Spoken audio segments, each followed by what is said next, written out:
여러 사람 중에 누가 복된가, 누가 행복한지를 한번 정한다고 생각해 봅시다. 오늘도 많은 분들이 여기 모여 있습니다. 과연 누가 행복한 사람이겠습니까? 누가 성공한 사람이겠습니까? 적어도 그 사람의 입에서 지금 감사하다는 고백이 나오는 사람, 그가 복된 사람입니다. 아무리 많은 것을 가졌다 하더라도 감사하다는 고백이 없다면 그는 아무것도 가지지 못한 사람일 것입니다. 오히려 불행한 사람일 것입니다. 비록 가난하고 어렵다 하더라도 나만이 가진 행복으로 인해서 웃음 지을 수 있는 사람이 있다면 그는 복된 사람이요, 성공된 생을 산 사람이라고 평가할 수 있겠습니다. 여러분, 올 한 해를 살아오면서 여러 가지로 사업이다, 지위다, 명예다 해서 여러 가지로 애써 오신 줄로 압니다. 하지만 그 성공 여부는 바로 오늘, 지금 이 순간 결정됩니다. 하나님 참 감사합니다 라는 고백이 있는 사람이라면 그는 성공한 삶을 산 사람일 것입니다. 그러나 아직도 이루어지지 않은 많은 소원이 있어요. 무엇인가 답답하고 괴롭고 몸부림치는 그런 것이 있다면 그는 불행한 사람일 것입니다. 결코 복된 사람이라고 이야기할 수 없을 것입니다. 바로 우리의 성공 여부가 내 감사에 달려 있다는 것을 우리가 알아야겠습니다. 그런데 이 감사라는 것이 참 각양각색입니다. 그 수준이라는 것이 천차만별이단 말입니다. 제가 대학 다닐 때 민경배 교수님이라고 하는 제 은사 되시는 교수님이 계셨습니다. 목사님이신데 한 번은 이분이 일본에서 오신 목사님을 식사 대접을 하신 적이 있었답니다. 그 식사 대접을 잘 하고 그리고 이제 나오게 되는데 일본 목사님이 이 민 교수님에게 감사하다는 표현을 하는데 아시는 대로 일본 분들은 미음 발음을 참 하기 못하지 않습니까? 그래서 김치를 기무치 이렇게 발음을 하게 되는데 그 일본 목사님이 아유 민 목사님 참 감사합니다 이렇게 인사하시더랍니다. 식사 대접 잘 했고 나서 간사한 목사가 됐다 하는 그런 이야기입니다. 여러분, 우스갯 이야기이지만 사실 가만히 놓고 엄밀하게 생각해 보면 우리가 참 간사합니다. 아니, 우리의 감사도 참 간사합니다. 간사한 감사가 참으로 많습니다. 무엇인가 작은 것이 이루어질 때 하나님 감사합니다 해놓고도 불과 며칠 후가 아닙니다. 같은 날, 바로 몇 시간 후에 좀 일이 잘못되게 되면 하나님 이런 일이 있답니다 하면서 돌아앉아서 딴 얘기합니다. 정말로 우리의 마음이 얼마나 간사한지, 우리의 감사가 얼마나 간사한지 모릅니다. 사랑하는 성도 여러분, 오늘 이 시간 우리가 무엇을 감사하고 있습니까? 한번 깊이 생각해 봅시다. 감사라는 것이 참 좋은 것이지만 가만히 보면 우리의 감사가 물질적이고 또 세상적이고 환경적인 것에 매여 있는 감사가 참 많습니다. 사업 잘 할 수 있게 해주신 것 감사합니다. 아들, 딸 잘 크게 된 것 감사합니다. 좋은 학교에 진학할 수 있게 된 것도 감사하고 이런저런 소원도 이루어졌습니다. 그리고 이런저런 고민도 다 해결됐습니다. 그렇게 감사합니다. 이 감사가 다 좋은 것입니다마는 우리의 감사가 좀 더 신령하고 좀 더 거룩한 그 감사의 뿌리를 두지 못할 때가 많다 하는 이야기입니다. 우리는 승리를 감사합니다. 이긴 것을 감사합니다. 그런데 가만히 그 승리를 들여다보면 이 승리가 참 맹랑할 때가 많습니다. 세상의 승리라고 하는 것은 찰나적인 것입니다. 우리가 귀한 것, 무엇인가를 이루었다고, 성취했다고 그렇게 기뻐하지만은 긴 역사를 놓고 볼 때는 그것도 다 순간에 지나가신 것일 거가 많습니다. 한평생 좋은 집을 장만하기 위해서 또 좋은 집을 장만해 놓고는 한 달도 채 못 살고 세상 떠나는 분들도 봤습니다. 영국에서 박사학위를 마치고 아주 앞날이 기대되는 그런 분이신데 돌아오는 바로 귀국하기 전날 영국에서 세상을 떠나는 그런 장례도 제가 치러봤습니다. 정말 기가 막힌 일입니다. 이 순간을 위해서 그토록 많은 것을 수고했는가 생각이 들 때가 있습니다. 인간이란 죽음의 문제를 해결하지 못한다면 우리에게는 참된 승리가 없습니다. 승리면 무슨 소용이 있으며, 젊으면 무슨 소용이 있으며, 무엇을 가졌다 한들 무슨 소용이 있으며, 또 내가 무엇을 얻었다 한들, 무엇을 안다 한들 그것이 무슨 의미가 있겠습니까? 적어도 이 점에 있어서만큼은 이제는 달관할 때가 되었습니다. 다 철학자가 되어야 됩니다. 오늘 성경은 승리를 주신 하나님께 감사한다 말하고 있습니다. 그러나 오늘 성경이 이야기하는 승리는 차원이 다릅니다. 고린도전서 15장은 여러분이 잘 아시는 대로 부활장이라고 하는 그런 별명을 가지고 있는 장입니다. 성경은 오늘 분명히 이야기합니다. 혈과 육은 하나님의 나라를 이어받을 수 없다. 썩는 것은 썩지 아니할 것을 유업으로 받지 못한다. 분명히 이야기합니다. 혈과 육의 승리, 다 썩어질 승리라는 거예요. 다 소멸될 거라는 겁니다. 이 세상의 승리, 썩어질 거예요. 소멸될 승리입니다. 그리고 이제 성경은 비밀을 이야기하고 있습니다. 마지막 나팔이 불 순간에 홀연이 다 변화되리니, 홀연이 변화된다. 이제 참된 승리, 땅에서부터 얻어지는 승리가 아니라 하늘로부터 얻어지는 영원한 생명에 대한 그 승리가 있다는 그런 말씀입니다. 남편을 여의시고 홀로 되신 권사님 한 분이 계셨습니다. 하루는 저를 찾아오시더니 목사님 하면서 이제 고민을 하나 상담하십니다. 경조부원으로 저와 함께 많이 이 장례를 치르시면서 많은 은혜를 받았다는 거예요. 목사님 이렇게 특별히 안장 예식을 할 때 경기도 곤지암에 가시면 소망동산이라고 해서 몇 평 안 되는 그런 공간이 있습니다. 제가 많은 성도들을 화장해서 거기에다가 이제 유골을 취분하는 그런 장례를 많이 했는데 그때마다 목사님 유골을 탁 한 줌에 지으시고 하나님께서 말씀하셨습니다. 사람은 흙이니 흙으로 돌아갈지라. 그 말씀이 오늘 이 자리에서 실현됩니다 하면서 취분하실 때 너무 많은 은혜를 받았습니다. 그래서 저도 이 세상 떠나면 소망동산에 장례를 치르고 싶은데 근데 한 가지 고민이 있으시다는 거예요. 여러 해 전에 먼저 세상 떠나신 남편의 묘지가 어느 곳에 있는데 아무리 생각해봐도 자기가 세상 떠나면 자녀들이 잘 돌볼 것 같지 않다는 거예요. 이거 어떻게 하면 좋겠습니까? 하는 그런 고민이었습니다.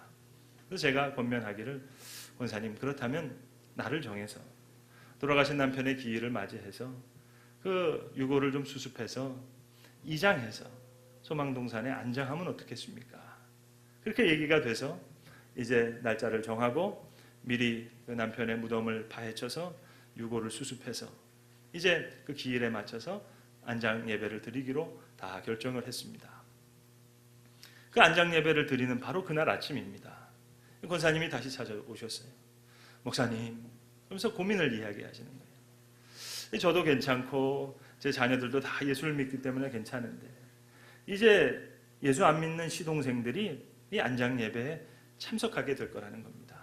자세히 이야기하지 않고 그저 어디에서 몇 시에 만나자 이렇게 이야기했는데 이제 이 시동생들이 와서 소란을 피우면 어떻게 되겠느냐고 행패를 부릴지도 모르겠는데 형수님 이게 도대체 무슨 일이냐고 편히 쉬고 계시는 우리 형님 이거 무덤 다 파헤쳐가지고 이게 무슨 짓이냐고 이렇게 멱살잡이라도 할 것 같으면 이게 어떻게 되는지 정말로 마음에 걱정이 된다고 그런 고민이셨습니다.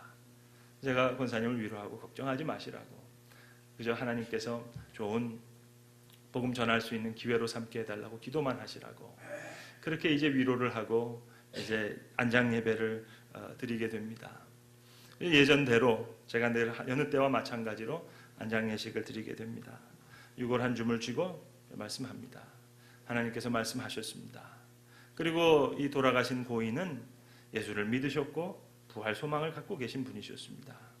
너희는 흙이니 흙으로 돌아갈지라 얘기하셨는데 벌써 여러 해 전에 우리가 안장을 해서 지금 다 그 몸은 흙으로 돌아갔습니다. 이제 몇 개 남은 유골을 수습해서 이제 다시 안장하게 될 터인데 그리고 이렇게 얘기하면서 성경은 분명히 말씀하고 있다고 하면서 고린도전서 15장의 말씀으로 설교했습니다. 너희가 썩을 것으로 심지만 썩지 아니할 것으로 다시 살고, 욕된 것으로 심지만 영광스러운 것으로 다시 살고, 약한 것으로 심지만 강한 것으로 살고, 육의 몸으로 심지만 영의 몸으로 다시 산다. 신령한 몸으로 다시 산다. 그 말씀을 읽고 이제 고린도전서 15장 35절 이하에 있는 부활의 형체를 가지고 제가 설교하게 됩니다. 한번 생각해 보시라고.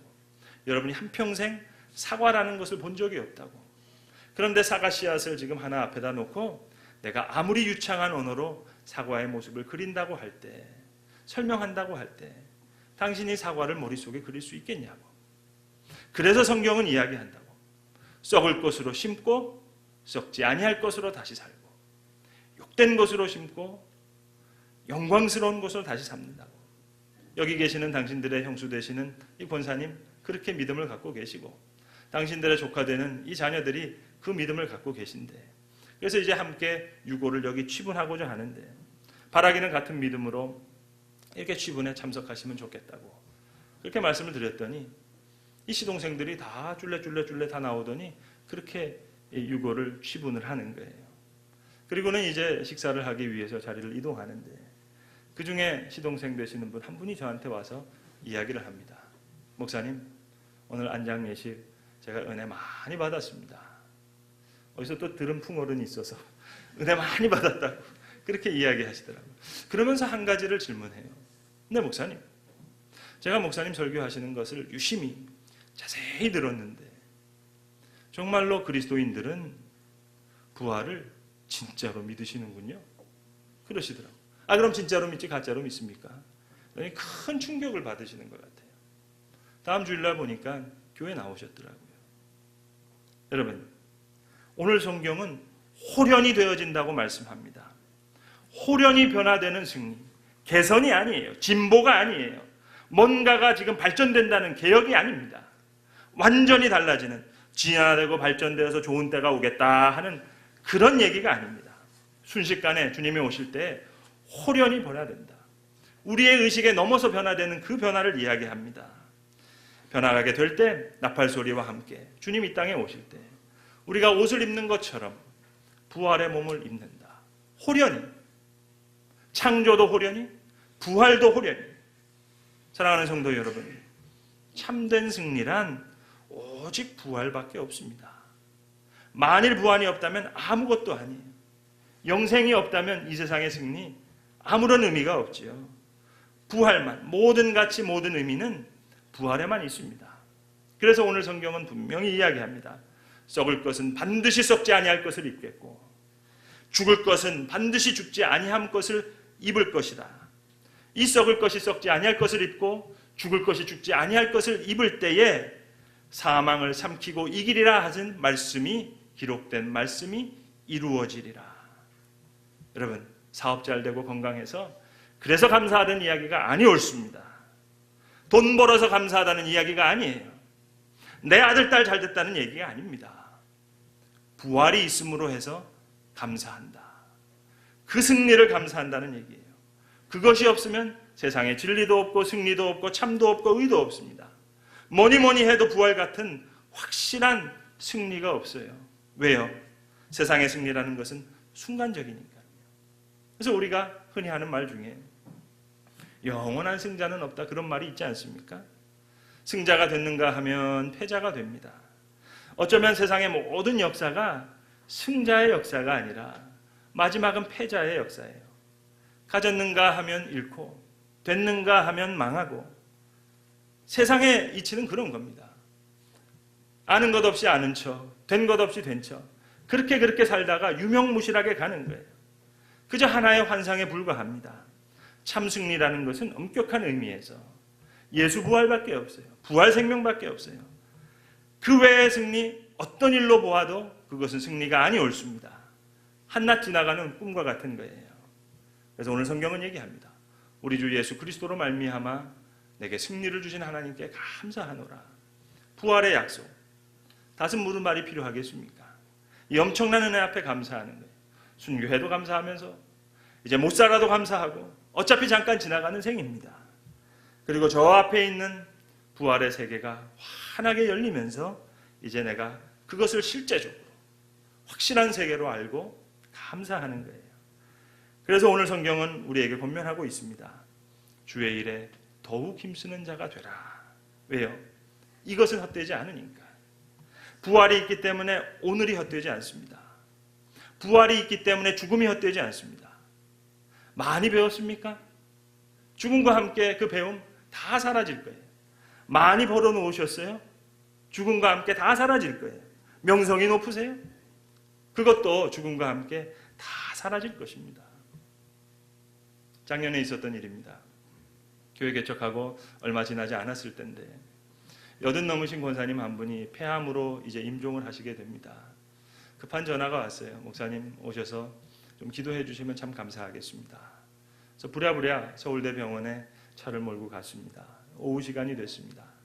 마침 권사님께서 이제 마지막 의식이 있는 그런 순간이에요. 지금 사랑하는 자녀들은 침대 옆에 쭉 서 있고 권사님은 누워 계시고 제가 의자에 앉아서 권사님의 손을 꽉 잡았습니다. 근데 권사님이 오히려 제 걱정을 하시는 거예요. 많이 아프실 텐데. 목사님 인천에서 개척하셨다는 이야기 들었는데 지금 제일 바쁘실 텐데 어떻게 이 먼 거리를 이렇게 오셨습니까? 목사님 저 잘 갈 수 있게 떠날 수 있게 그렇게 기도해 주세요. 천국에서 다시 만납시다. 그렇게 얘기하시더라고요. 제가 권사님 손을 잡고 많은 얘기를 했습니다. 1시간가량 권사님 지금은 의식이 있으시지만 이제 의식이 없어질 수도 있습니다. 조금 고통이 있을 수도 있습니다. 그러나 잘 견디시라고. 그리고 잠깐 잠자는 것처럼 그렇게 눈이 감겨지게 되면 이제 눈이 뜨게 되실 때 새로운 세계를 보실 거라고 그런 얘기를 나눴습니다. 목사님 그렇게 갈 수 있게 꼭 기도해 주세요. 기도하고도 이제 남아서 여러저러 이런 이야기를 하는데 권사님 믿음이 너무 좋으셔서 나중에는 농담까지 했습니다. 어떤 농담을 했는 거 아니? 제가 이렇게 권사님 의자에 앉아서 권사님 손을 쭉 앉아있고 자녀들이 침대에 쭉 서 있어요. 그러면서 그런 얘기를 했죠. 권사님 저 자녀들 한번 보세요. 지금 오히려 권사님을 부러워해야 되는데 저것들이 지금 믿음이 없어가지고 오히려 권사님 걱정하고 있다고. 그러니까 권사님 오히려 웃으시고 정말 그렇다고. 그러면서 자녀들도 다 믿음이 좋았기 때문에 그 얘기를 들으면서 웃다가 울다가 눈물을 또 씻으시면서 닦으시면서 그렇게 웃으시다가 또 다시 우시고 하는 그런 모습을 봤습니다. 그렇게 즐거운 모습으로 어려운 시간을 견디는 모습을 봤단 말입니다. 그리고 이제 작별 인사를 하고 제가 그 자리를 떠났습니다. 그리고 연락을 받기로는 정확하게 10시간 후에 새벽 2시에 임종하셨다 하는 그런 얘기를 듣게 되었습니다. 여러분, 이것이 승리자의 모습입니다. 우리 주 예수 그리스도로 말미암아 나에게 승리를 주신 하나님께 감사하노라. 이것이 믿는 자의 승리요, 이것이 믿는 자의 감사인 것입니다. 기도하겠습니다.